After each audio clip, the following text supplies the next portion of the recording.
everyone, I hope you all are doing very well. So in this lecture we will start exercise 1.3. Exercise 1.3 के total हमारे पास 9 questions हैं। Lecture को हमने 2 parts में divide करना है ताकि इजीली हमारे सारे क्वेश्चंस जो हैं वो क्लियर हो जाएं। ठीक है, सो आज के लेक्चर में हमने question number 1 to question number 4 बहुत ही डिटेल के साथ करने वाले हैं। इससे नेक्स्ट लेक्चर में हम 5 to 9 सॉल्व करेंगे। ठीक है, so without any further delay let start our today's lecture. So question number 1 की स्टेटमेंट क्या है हमारे पास, the sum of 3 consecutive integers is 42, find the 3 integers. Means कि हमारे पास 3 कंसेक्टिव इंटीजर्स हैं, उनका सम कितना है 42। हमने वो तीनों इंटीजर्स बताने हैं। मीन्स कि हमारे पास कोई से 3 कंसेक्टिव इंटीजर्स हैं।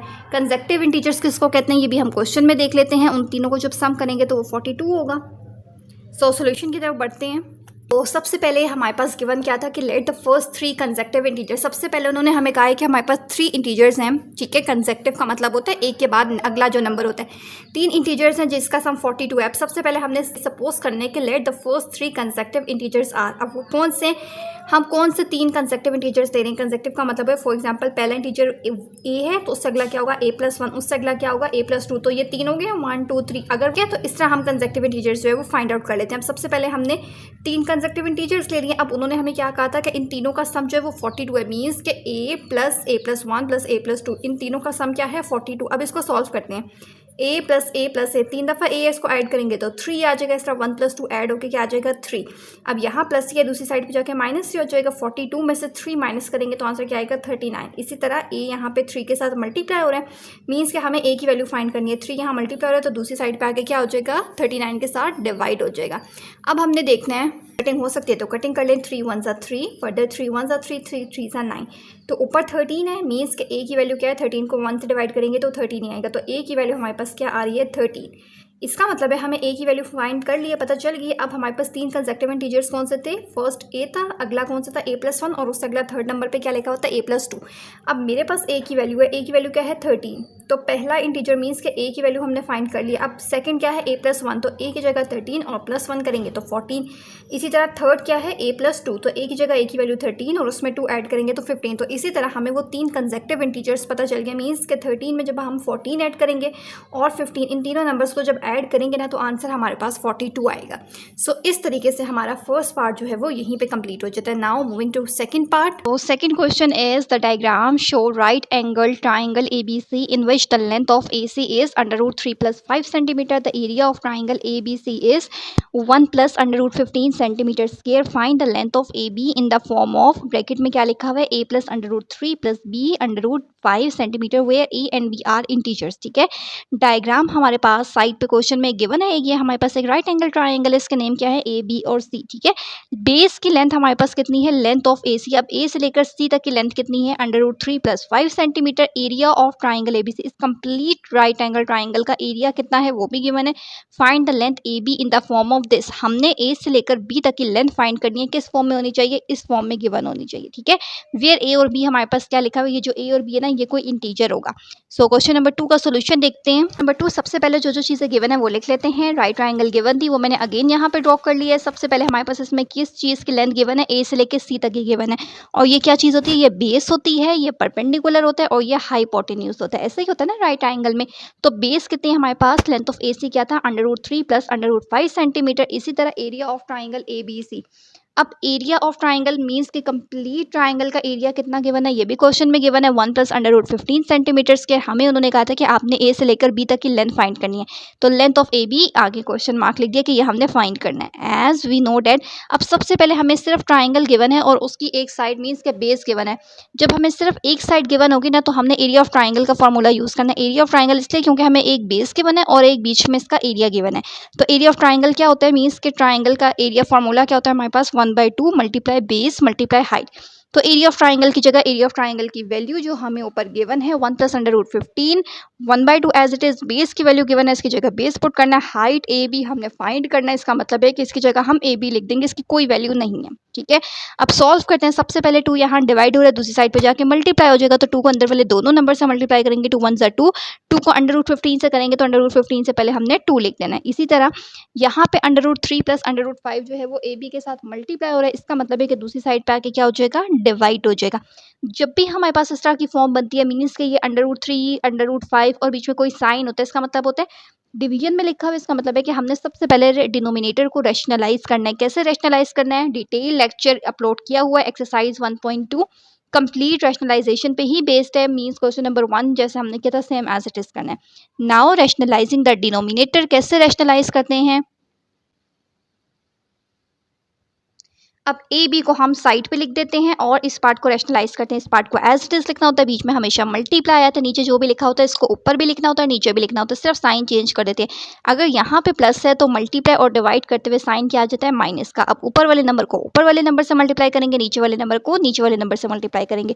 तो एक दफ़ा 2 को √3 - 5 पूरी ब्रैकेट से मल्टीप्लाई करना है और एक दफ़ा 2 √15 को इस पूरी ब्रैकेट के साथ मल्टीप्लाई करना है। इसी तरह इन दोनों नंबर्स को जब मल्टीप्लाई करेंगे तो अगेन ये a plus b a minus b की फॉर्म लिखी हुई है तो वो इक्वल होगा हमारे पास a square minus b square. अब यहाँ पे देखें 2 को √3 से मल्टीप्लाई करेंगे तो हमारे पास क्या आ जाएगा? 2 √3। इसी तरह माइनस 2 √5, 2 अंडर से पहले आ जाएगा। इसी तरह 2 √15 को √3 से करेंगे तो 2 √15 और √3 को ऐसे बीच में डॉट लगा के कंबाइन कर देना है, प्लस माइनस माइनस 2 √15 और √5। नीचे देखें स्क्वायर अंडर से कट हो जाएगा, 3 भी बाहर आ जाएगा। इसी तरह 5 पे भी स्क्वायर है वो अंडर से कट होकर 5 आ जाएगा। तो 3 में से जब 5 माइनस करेंगे तो यहाँ से हमारे पास -2 आ जाएगा। नेक्स्ट स्टेप देखें 2 √3 as it is minus 2 √5 as it is plus ये यहाँ पे क्या लिखा था 2 √15 और √3 दोनों पे अंडर रूट था ना। तो जब हमारे पास दो नंबर्स हो दोनों पे अंडर रूट हो दोनों मल्टीप्लाई हो रहे हो तो इसका मतलब है कि हम इसको कंबाइन करके एक ही अंडर रूट के अंदर हम 15 × 3 लिख सकते हैं। दोनों पे अंडर रूट है, इसका मतलब है कि एक ही अंडर रूट लिख के 15 × 3। इसी तरह ये क्या लिखा हुआ था 2 और √15 और √5 लिखा था, दोनों पे अंडर रूट था। तो इसका मतलब है कि एक ही दफ़ा बड़ा सा अंडर रूट लगा के 15 × 5 लिख देंगे। अब ये दोनों वैल्यूज एज इट इज 15 3 45, 15 5 75, नीचे -2 हमारे पास एज इट इज आ जाएगा। फर्दर हमने क्या करना है 45 को हम लिख सकते हैं। 45 किसके इक्वल होते हैं? अंडर रूट में 9 × 5 तो 9 हमारे पास किसका स्क्वायर होता है? 3 का। मीन्स के जो नंबर किसी का स्क्वायर होता है वो अंडर रूट से डायरेक्टली बाहर आ जाता है। तो ये 9 कन्वर्ट होकर बाहर 3 आ गया और अंडर रूट में 5 एज इट इज लिखा रहेगा। इसी तरह 17 को हमारे पास लिखा होता है, 17 किसके इक्वल होता है? 75 सॉरी इक्वल होता है 25 × 3 के। तो 25 किसका स्क्वायर होता है? 5 अंडर रूट से बाहर आ गया और 3 अंडर रूट के अंदर एज इट इज रहेगा। नेक्स्ट स्टेप क्या करना है? अगेन देखिए कोई चीज़ जो मल्टीप्लाई हो सकती है 2 3 6 एंड 2 5 10। बाकी सारी टर्म्स फर्स्ट 2 और -2 एज इट इज किए, कुछ भी नहीं किया। अब जो टर्म सॉल्व हो सकती है उसको सॉल्व कर लेना है। सॉल्व कैसे हो सकती है? मीन्स कि जैसे हमारे पास वेरिएबल्स लाइक टर्म के होते हैं ना 4x - 2x, तो हम इसको सॉल्व कर लेते हैं कि 4 में से 2x निकाले तो 2x आ गया। ठीक है। इसी तरह √3 और √3 इन दोनों के अंडर रूट के अंदर वाली वैल्यू सेम है 3 और 3। इसका मतलब है कि ये वाली टर्म और ये वाली टर्म आपस में सॉल्व हो सकती है। तो 2 में से हमने 10 माइनस करना है, 2 में से 10 माइनस करेंगे तो -8 और √3 एज इट इज। इसी तरह यहाँ पे भी √5 है, यहाँ पे भी √5 है। इसका मतलब है कि ये दोनों टर्म सॉल्व हो सकती हैं। तो -2 और +6, -2 + 6 इक्वल होगा +4 के और √5 एक दफ़ा एज इट इज लिख देना है। अगेन देखें अब फर्दर देखें यहाँ पे √3 है, यहाँ पे √5 है, ये दोनों सेम नहीं है। इसका मतलब है कि ये फर्दर सॉल्व नहीं हो सकता। सिर्फ -2 इन दोनों के साथ डिवाइड हो रहा है। इस लाइन का मतलब है कि ये दोनों नंबर -2 के साथ डिवाइड हो रहे हैं। तो सेपरेट करके लिख लेते हैं -2 इसके साथ भी डिवाइड हो रहा है और -2 इस नंबर के साथ भी डिवाइड हो रहा है। अब कटिंग हो सकती है तो कर लेते हैं। 2 4 = 8 माइनस माइनस प्लस हो गए तो 4 √3। इसी तरह 2 2 = 4 तो यहाँ पे 2 आ जाएगा और √5 as it is centimetre. Side पे हमारे पास ए बी आ रहा था, मीन्स के ए बी जो हमने लेंथ फाइंड करनी थी ना वो हमारे पास क्या आई है 4 √3 + 2 √5 और यही हमारे पास क्वेश्चन था। मीन्स देखें क्वेश्चन में क्या गिवन था कि हमने अपना आंसर फाइंड करना है। Find the length A be in the form of a √3 + b √5। Means कि यहाँ पे देखें जो हमारे पास आंसर आया है वो भी ऐसे ही ना √3 और √5 ही लिखा हुआ है और a की जगह a की वैल्यू 4 है और b की जगह वैल्यू क्या आ गई है 2। सो यहाँ पे हमारा सेकेंड पार्ट भी जो है वो कंप्लीट हो जाता है। Okay, so now moving to question number 3। Question number 3 की स्टेटमेंट क्या है? A rectangle has a sides of length 2 + √18 metre and this. ठीक है, एक रेक्टेंगल है उसकी दो लेंथ हमारे पास गिवन है। ठीक है, express the area of the rectangle in the form of a + b √2 where a and b are integers। अब question number 2 and question number 3 बिल्कुल सेम एज इट इज। जैसे हमने क्वेश्चन नंबर 2 फाइंड किया था ना सेम 3 करना है। Question number 2 में हमारे पास एक राइट ट्राइंगल थी तो हमने area of a right triangle use करके वैल्यूज पुट की थी और एंड में रैशनलाइज कर लिए थे। इसी तरह क्वेश्चन नंबर 3 में हमारे पास रेक्टेंगल का वर्ड यूज हो रहा है, मीन्स के एरिया ऑफ रेक्टेंगल वाला फॉर्मूला यूज करना है और एंड में सॉल्व करके जो वैल्यू आएगी उसको रैशनलाइज कर लेना है। तो सोल्यूशन देखते हैं। यहाँ पे मैंने लिख भी दिया है कि हमारे पास रेक्टेंगल गिवन था, उसकी दो लेंथ गिवन थी। दो लेंथ का मतलब है कि एक लेंथ होगी और एक विड्थ होगी। सो सबसे पहले जो लिखा है इसको हमने लेंथ कह दिया कि length of a rectangle is 2 + √18 metre and width of a rectangle is 5 - 4 √2 metre. ऐसे ही होता है ना, एरिया रेक्टेंगल इस शेप में होता है, ये वाली साइड लेंथ होती है, ये वाली साइड विड्थ होती है और ये बीच वाला एरिया होता है सारा। ठीक है, दोनों साइड्स गिवन है, हमने इसका एरिया फाइंड करना है। मीन्स के एरिया ऑफ अ रेक्टेंगल का फॉर्मूला क्या होता है, एरिया ऑफ रेक्टेंगल इक्वल होता है लेंथ मल्टीप्लाई विड्थ। लेंथ की जगह उसकी वैल्यू, विड्थ की जगह इसकी वैल्यू पुट कर देनी है। अब हमने सिंपली इसको मल्टीप्लाई करना है। मींस मल्टीप्लाई कैसे करना है, सबसे पहले यहाँ पे फ्रैक्शन आ रही है तो पहले हम इसको एलसीएम लेकर सॉल्व कर लेते हैं। इसके नीचे √2, इसके नीचे कुछ भी नहीं है, तो जब एलसीएम लेंगे तो √2 हमारे पास एज इट इज आ जाएगा, यहाँ पे √2 आ जाएगा। 1 को √2 से मल्टीप्लाई करते हैं तो फिर ही आंसर √2 आता है ना। इसका मतलब है कि ऊपर वाले नंबर को हमने √2 से मल्टीप्लाई करना है, 5 के साथ √2 आ जाएगा। ये और ये सेम है तो फिर ऊपर वाला नंबर एज इट इज आ जाता है। ठीक है, मीन्स कि अब हमने करना क्या है, यहाँ पे हमारे पास क्या आ जाएगा, 5 √2 - 4 डिवाइडेड बाय √2 हमारे पास एज इट इज आ गया। ठीक है, सो ये वाला हमारे पास स्टेप बन गया जब हमने एलसीएम ली है। अब ये जो √2 है ये डिवाइड हो रहा है ना, इसका मतलब है कि ये पूरी लाइन के साथ डिवाइड हो रहा है, तो इस स्टेप में मैंने इसको पूरी लाइन के साथ डिवाइड करके लिख दिया। अब ध्यान से देखिए, दो ब्रैकेट से मल्टीप्लाई कैसे होता है, एक दफा 2 इस पूरी ब्रैकेट के साथ मल्टीप्लाई होगा और एक दफा √18 प्लस √18 इस पूरी ब्रैकेट के साथ मल्टीप्लाई होगा। नीचे √2 एज इट इज लिखते रहते हैं। अब 2 5 10 √2 as it is minus 2 4 8 plus 5, इन तीनों नंबर्स को मल्टीप्लाई करना है। 5 एज इट इज आ जाएगा, इन दोनों नंबर पे अंडर रूट है तो दो पे होता है तो एक ही दफा अंडर रूट लगा के नंबर्स को मल्टीप्लाई कर लेते हैं। 18 × 2, इसी तरह -4 और √18 लिख देना है डिवाइडेड बाय √2। नेक्स्ट स्टेप में देखें, ये वाला as it is, -8 as it is, 18 2 क्या होता है 36। अगेन 18 को हम कैसे लिख सकते हैं, 18 हमारे पास इक्वल होते हैं 9 × 2। ऐसे नंबर में ब्रेक करना होता है जो अंडर रूट से बाहर कोई टर्म आ जाए, तो 9 स्क्वायर होता है ना 3 का, तो ये वाला 3 हमने अंडर रूट से बाहर लिख लिया। ठीक है, कैसे, ये देखें 9 स्क्वायर होता है 3 का, तो उस 3 को मैंने अंडर रूट से बाहर लिख लिया। और √2 जो है ऐसे था, 18 को ब्रेक किया 9 2 9, 3 का स्क्वायर होता है 3 बाहर आके √2 एज इट इज रह जाएगा। फर्दर 4 3 क्या होता है 12। इसी तरह 36 किसका स्क्वायर होता है 6 का, तो ये यहाँ से डायरेक्टली 6 आ जाएगा। बाकी सारी चीजें हमने एज इट इज रखी हैं। लास्ट स्टेप में हमने क्या करना है, 10 √2 -8 5 6 30 -12 √2 डिवाइडेड बाय √2।